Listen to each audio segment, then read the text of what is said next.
The next morning, Willow Creek woke to a calm sky and a town full of whispers. Lily was already dressed by the time her parents came downstairs. She had her coat on, her backpack slung over one shoulder, and a quiet seriousness on her face that made her seem older than 7. "He came back," she said softly, staring out the front window. There, sitting on the porch like a loyal guardian, was the German Shepherd. His fur was still messy, and he looked thinner than ever, but his eyes lit up the moment Lily opened the door. Claire hesitated. "Are you sure about this, Lily?" Lily nodded. "He's trying to tell us something. I just know it." Tom exchanged a look with Claire, then let out a long breath. "Okay, we'll follow him, but we're staying together." They bundled up, grabbed a flashlight just in case, and stepped outside. The dog stood, took a few steps, and then looked back. Waiting. It was as if he'd been waiting for this moment all along. Down the sidewalk, through the quiet street, and past the school gates he led them. Then, without hesitation, the shepherd turned off the paved path and headed toward the woods behind the playground. He moved with purpose, occasionally glancing back to make sure they followed. The deeper they went, the more silent the forest became. Birds stopped singing. The wind rustled through branches, but everything else felt still too still. After 10 minutes, the dog paused near a broken fence. He sniffed the air and trotted toward what looked like a collapsed wooden shed, old, forgotten, and half buried in weeds and debris. Tom narrowed his eyes. "This place hasn't been touched in years." The dog whined and began pawing at a corner of the shed. His cries grew more urgent. He scratched at a pile of old boards and dirt with increasing desperation. Claire stepped forward. "Help him, Tom." Tom dropped to his knees and began moving the boards aside. They were damp and heavy, but the dog didn't stop. He kept digging beside him like a partner on a rescue mission. Then Tom froze. "Wait, Claire. There's something under here." Together, they cleared the rest of the debris, and then they saw it. Nestled beneath the boards, curled up and barely breathing, was a small, limp puppy, a tiny German Shepherd, covered in mud, fur clinging to its bones. Its eyes fluttered weakly, barely open. "Oh my God," Claire gasped, her hand covering her mouth. "It's a puppy." The bigger Shepherd whimpered, then gently nudged the little one's nose with his own. His tail wagged slowly, trembling with emotion. Lily knelt beside them, her eyes wide with tears. He was trying to save his baby. Tom was already dialing his phone. "We need help now." Within 20 minutes, animal rescue arrived with warm blankets and gentle hands. The vet on scene confirmed the puppy was malnourished, cold, and dehydrated, but alive. The bigger Shepherd refused to leave the side of the rescuers. He paced outside the van as they treated the puppy, barking softly, almost pleading with them to be gentle. "He's the reason this little one survived," the vet said. "Most dogs would have given up, but not him. He stayed." That night, the whole town heard the news. The dangerous stray, who everyone feared wasn't stalking a child, he was trying to find help for the one thing he loved most in the world, his family.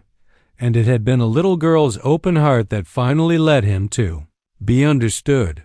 The story of the stray German Shepherd spread like wildfire through Willow Creek. By noon the next day, nearly everyone in town had heard it, how the dangerous dog had been following Lily not to hurt her, but to get help for his puppy trapped and starving beneath a forgotten shed in the woods. People who had once called him a threat were now wiping tears from their eyes as they told the story to their friends, co-workers, and even strangers at the local diner. The German Shepherd, once feared, now had a name, Shadow, and the puppy he risked everything for?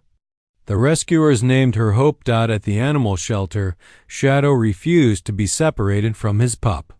He lay beside her cage, head resting near the door, eyes never leaving her frail body. Whenever a vet came in to check on her, he stood tail low, watching carefully to make sure no harm came to her. It was clear he was more than a stray. He was a father. Lily and her parents visited the shelter the next afternoon.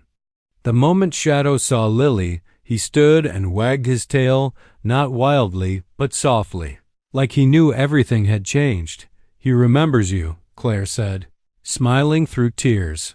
Lily knelt beside the glass and whispered, "We remember you too." Hope was growing stronger every hour. Her little ears twitched and her tiny eyes began to open wider. The shelter staff marveled at her will to live and at her father's devotion. He must have been bringing her scraps of food. One of, the volunteers said, keeping her warm at night, staying by her side even when he was starving. Tom looked around the shelter and then at his wife. He saved her, and Lily helped save him. "We can't let them be separated now." Claire nodded. "Let's bring them home." The adoption process didn't take long. Given the circumstances, the shelter fast-tracked it. By the end of the week, Shadow and Hope walked through the front door of the Harper home as part of the family. Lily was overjoyed. "Now we're your pack," she told them with a giggle, kneeling to cuddle both dogs. Shadow licked her cheek, tail wagging with something that looked very close to gratitude. The porch where he had once laid in the rain now had a blanket and a bowl with his name. Hope had her own soft bed, but more often than not, she ended up curled beside her father, safe and warm for the first time in her short life. Neighbors who once avoided the Harper's house now came by just to catch a glimpse of the dogs. Children brought treats. A local bakery donated dog biscuits. The mayor even invited Lily to speak at the town's Community Day event. She stood proudly on stage, holding her mother's hand, and said, "Sometimes you just have to listen with your heart." Shadow wasn't scary. He was just sad and trying to save someone. "I'm glad I didn't run away." The crowd gave her a standing ovation. From that day on, Shadow was no longer the town's mystery. He was their hero, a symbol of loyalty, courage, and love that never gave up, and hope. The tiny puppy who nearly faded into silence grew stronger each day, playful and full of life. Together, they were more than just rescued dogs. They were family. And in the heart of Willow Creek, where kindness had once faltered, 2 dogs and 1 brave little girl reminded everyone what it meant to care, to trust, and to never turn away from a silent cry for help. It began on a quiet Tuesday afternoon. The sun was dipping low over the rooftops of Willow Creek, painting the small town in golden light. Children laughed as they walked home from school, their backpacks bouncing, shoes kicking up dust. Among them was 7-year-old Lily Harper, a bright and imaginative little girl with curly hair and a habit of humming when she walked. That was the first day the dog appeared. He was a stray German shepherd, large and rough-looking, with matted fur and ribs showing beneath his sides. His ears stood tall, but his eyes dark, expressive, held something strange. Not aggression, not fear. Something else. Something pleading. He stayed across the street from the kids, just far enough to keep them uneasy. Parents standing at porches frowned when they noticed him.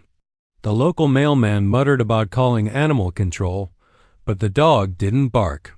He didn't growl. He just watched, and from that moment on, he only ever watched one child, Lily. Every afternoon, as she left her classroom and skipped down the sidewalk toward home, the stray followed. Never close enough to touch, but always close enough to be seen. Lily noticed him right away. "Mama," she said one evening, "there's a dog who walks behind me every day. He's lonely, I think." Her mother, Claire, tensed. "A stray? Is he barking at you?" "No," Lily said, shaking her head. "He just looks at me." Claire peeked out the window that evening and saw the dog across the street, sitting in the grass under a street lamp. His head tilted, those soulful eyes fixed on their house. "He's watching us," Claire whispered to her husband. It's creepy. Lily's father, Tom, agreed. If he gets any closer, I'll call animal control. But the next day, the dog was back, and the next, and the next. He never chased, never barked, never crossed the street, but he followed, like he had a mission. Like Lily was the key to something. Rumors spread quickly in Willow Creek. He's sick, some said. He's dangerous, warned others. A few people claimed they saw him pacing near the school before class ended. One man swore he saw the dog sitting outside the bakery in the early morning, staring at the door as if waiting for someone. Everyone agreed on one thing. The dog wasn't normal. Some neighbors began walking their kids home just to keep an eye out. Others tried yelling at the dog, throwing sticks to scare him off. He'd back away but always return the next day. Always when Lily walked home. Lily, for her part, never felt afraid. She told her parents, "He doesn't want to hurt me." "He looks sad."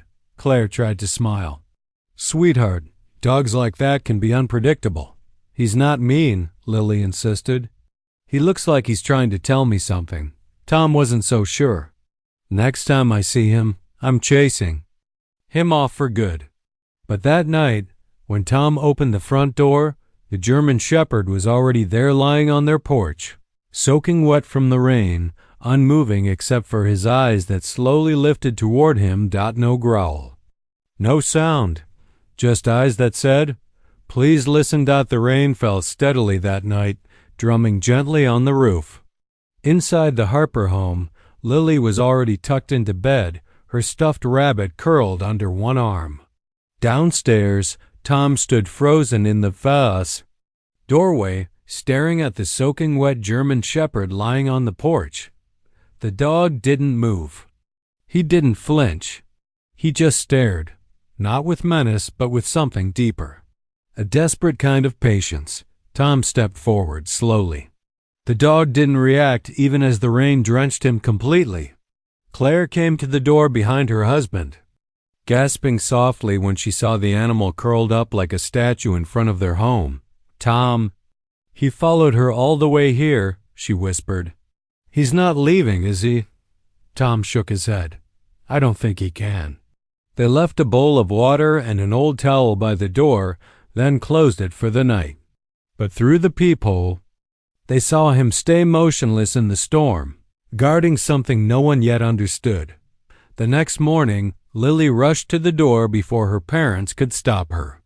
She opened it quietly, and there he was, still there. His fur was muddy. His eyes looked tired. But when Lily stepped out slowly, the dog stood, stretched stiffly, and wagged his tail once. Just once. "Hi, boy," she whispered, crouching a little. "Are you okay?" Claire was just behind her, tense. But nothing happened. The dog didn't approach. He just sat back down, tail thumping once more. He looked at Lily like she was the only person in the world who could understand him. Tom gently pulled Lily back inside. "He's still a stray. We have to be careful." But Lily shook her head. "He's not trying to hurt me. He's asking for help." Later that day, neighbors gathered when the dog showed up again near the school. A few tried to shoo him away. One even threw a rock. The shepherd dodged it but didn't run. He stood his ground, eyes locked on Lily as she stepped through the school gate, and just like before, he followed her home, quiet, distant, but unshakable. That night, Claire scrolled through online forums. Stories about dogs that followed children, about lost pets trying to lead people somewhere. She didn't know what she was looking for, just something that might explain the dog's strange loyalty. "I don't think he's dangerous," she told Tom. "He hasn't barked, hasn't growled. He doesn't even try to come in. He just follows her." Tom sighed. "But why? What does he want?" The next day, animal control was called by a concerned neighbor. A white van drove through the neighborhood, stopping near the school just before the final bell rang. When the German Shepherd saw the van, his body tensed, then he ran. He disappeared into the woods behind the playground, leaving everyone confused. Lily was heartbroken. "Why did they scare him away?" she cried. Claire knelt beside her. "They thought they were helping, sweetheart." That night, Lily left out a small piece of sandwich on the porch. "In case he comes back," she said softly, and the next morning he did, sitting in the same spot, watching the front door. Only this time, Lily looked at him with a quiet decision in her heart. She whispered, "Tomorrow, we'll follow you."